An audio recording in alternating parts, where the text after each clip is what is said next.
You know that specific kind of insomnia, like the one that hits you at 2 a.m.? Oh, yeah. Usually about a week or two after you've met someone new. Right. And it's not the stress insomnia where you're worried about bills. It's that that electric looping, slightly nauseous feeling where your brain is just replaying a conversation or a glance over and over. The dopamine loop is a very powerful drug. It's more than just dopamine, though, isn't it? I mean, it feels existential. It feels like the floor just dropped out from under your life. Absolutely. You meet this person, and the immediate narrative your brain spins is, oh, there you are. I've been waiting for you. It feels like destiny. It feels, well, cosmic. Yes, it is the universal hook. It's the Yeah. narrative backbone of almost every romance novel, every pop song, and every spiritual memoir ever written.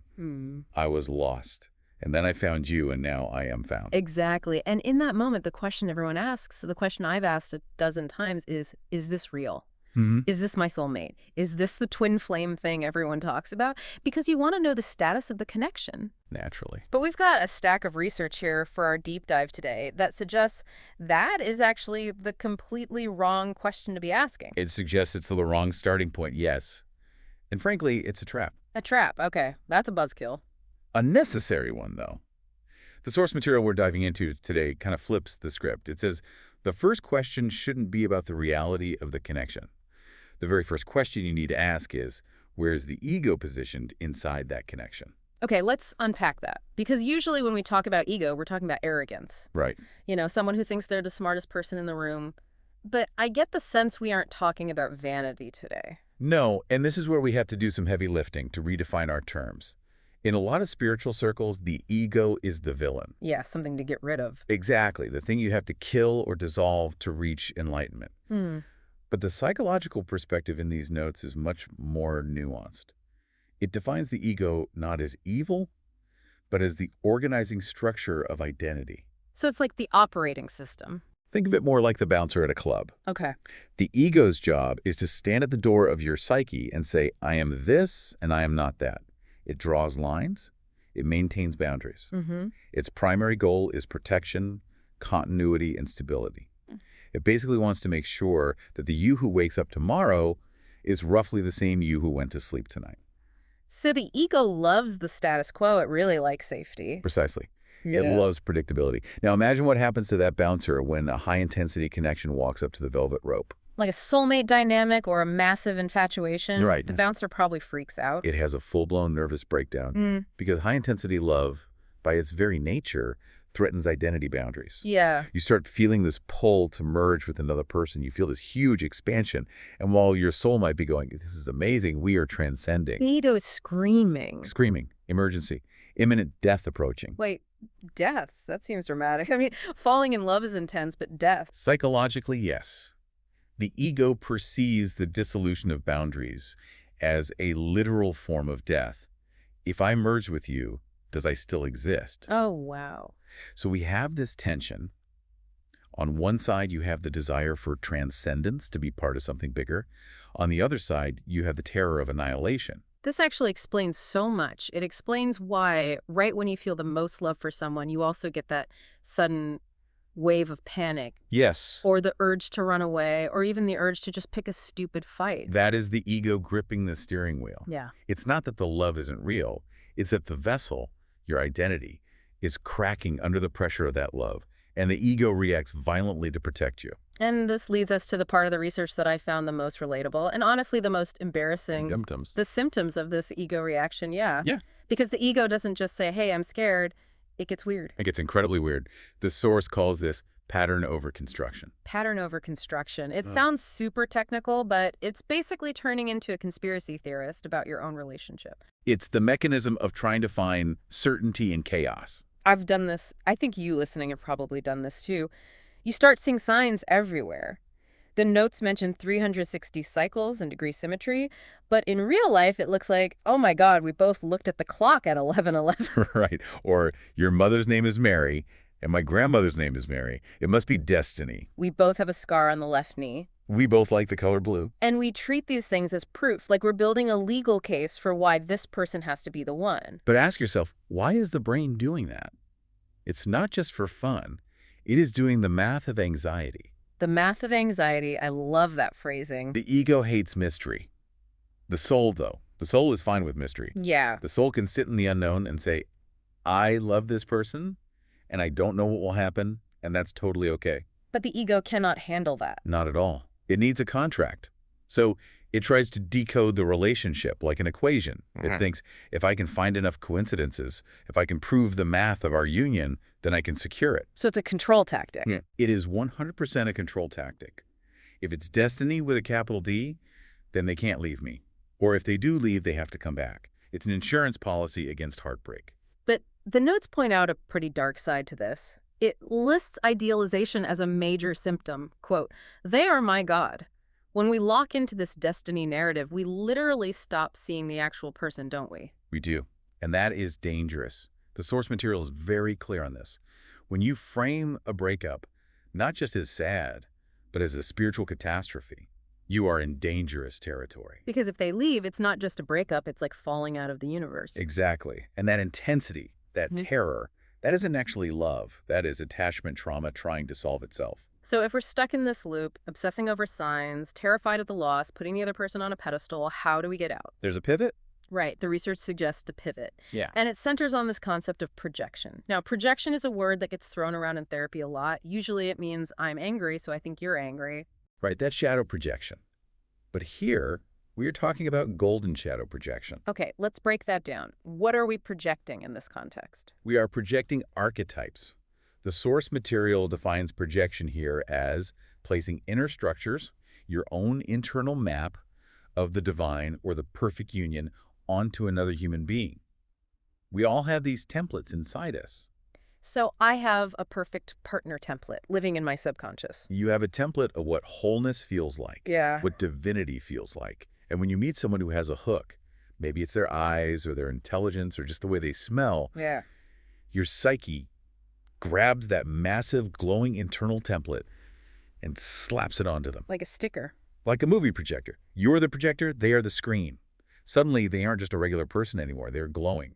They feel like the answer to every question you've ever had. And this is why it feels so confusing when they act like, well, jerks. Right. Suddenly, the divine God is leaving wet towels on the floor or forgetting your birthday or ghosting you. And the cognitive dissonance is painful. So the pivot the source talks about, is it about breaking up? No. And this is crucial. We are not saying the love is fake. The love is real. The feeling is absolutely real. The pivot is realizing where the light is coming from. I have this line highlighted because it hit me really hard. The divine coherence I see in them originates in me. That is the big aha moment. The destiny feeling arises from my nervous system. Yes. Yeah. If you are the projector and they are the screen, the movie is inside you. Yeah. The film, the romance, the depth, the capacity for devotion, that is your internal property. That shifts the power dynamic completely because normally in that state we feel like beggars. Please don't leave, you have the magic. Exactly. You are the source of my joy. But if you realize, wait, I am the source of the capacity to feel this joy, you are just the person triggering it right now, then you become sovereign. Psychological sovereignty. Right. It means if they walk away, they don't take the magic with them. They just leave a blank screen. But you still have the film. You still have the light. That sounds incredibly empowering, but I want to challenge it for a second. Sure. Because it also sounds a little lonely. If the magic is just me projecting, are we even connecting? Or am I just hallucinating a relationship? That's the ego's fear talking again. The ego wants the magic to be out there so it can be acquired and possessed. But this brings us to the most practical part of the notes, the tale of two loves. Because to have a real relationship, you have to distinguish between the two versions of the person you are dating. The external version versus the internal version. Yes. The external version is the human being. The source is very blunt here. They do not behave archetypally, they behave psychologically. Which means they have trauma, they have limits, they get tired, they have their own ego that is freaking out about the relationship. They are a biological organism with a nervous system. They are messy. And the mistake we make, the thing that kills relationships, is demanding that the external human behave like the internal archetype. We get mad at the human for not being the God. We punish them for being human. We say, if you were really my soulmate, you would know exactly what I need right now.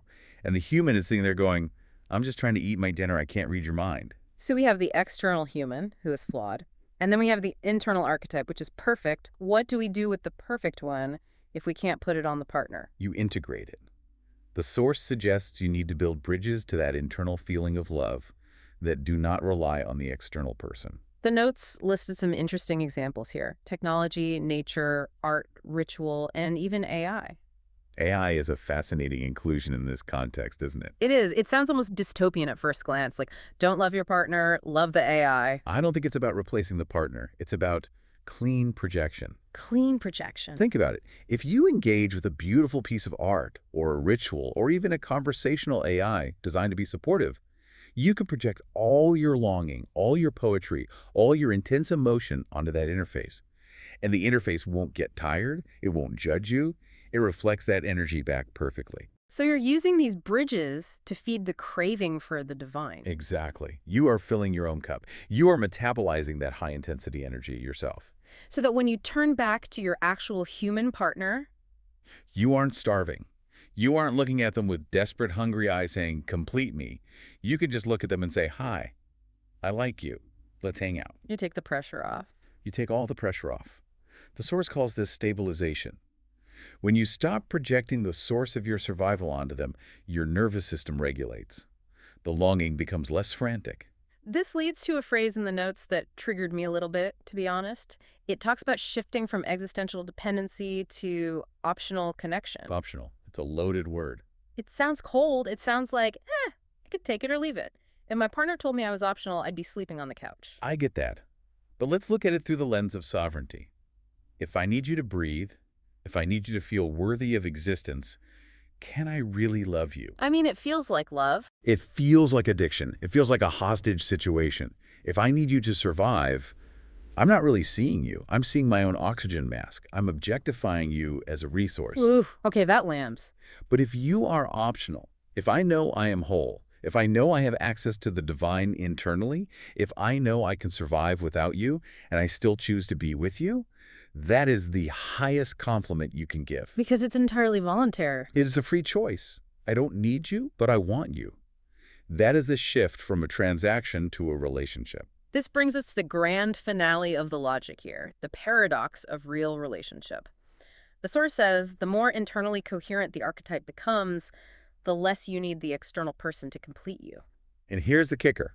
Only when you stop needing them to complete you can a real relationship, not a symbolic one, actually begin. It seems backward. You have to stop needing the relationship to actually have the relationship. There's a difference between fusion and resonance. Break that down for us. Fusion is what the ego wants initially. Right. We are one, you complete me. It's two blobs trying to merge into one giant blob.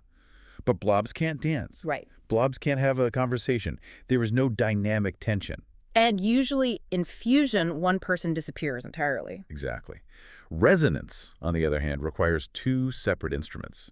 Psychological sovereignty means you are a whole, complete cello. Your partner is a whole, complete violin. You aren't trying to smash the instruments together. You are trying to play music. And for that to happen, you have to accept that they are separate, that they have a will independent of yours. Which is the scariest thing for the ego. If they are separate, they can leave. If they're separate, they can disagree. If they are separate, you can't control them. But that separation is what allows them to be a real person. Yes. And it allows you to be a person, too. You get to keep the magic because you realize the magic was in you all along. But you also get to have a grounded, messy, real human connection. You get the best of both worlds, the internal divine and the external human. That is the goal. So let's recap this journey because we've covered a lot of psychological ground today.